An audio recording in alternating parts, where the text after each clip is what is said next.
হে আল্লাহ, একমাত্র আপনার কাছেই আমি আমার দুর্বলতার কথা জানাচ্ছি, এবং একমাত্র আপনার কাছেই আমি আমার অভাবের কথা জানাচ্ছি, এবং মানুষের নিকট আমার অসম্মানের কথা একমাত্র আপনাকেই বলছি। হে আরহামার রাহিমিন, আপনিই তো প্রতিটি দুর্বল ব্যক্তির রব, এবং আপনিই আমার রব। আপনি কার কাছে আমাকে ছেড়ে দিলেন? এমন অচেনা মানুষদের কাছে যারা আমার ক্ষতি করতে চায়, নাকি এমন শত্রুর কাছে যাকে আপনি আমার চেয়ে অধিক শক্তি দিয়েছেন?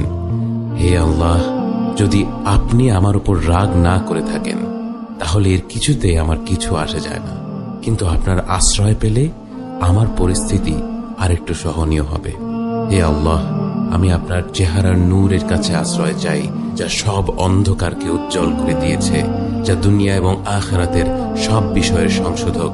আল্লাহ, আপনার রাগ এবং অসন্তুষ্টি থেকে আমি রেহাই চাই। আল্লাহ, এ সব কাজই শুধু আপনাকে খুশি করার জন্য করা, এবং আপনি ছাড়া কোনো শক্তি নেই, কোনো ক্ষমতা নেই।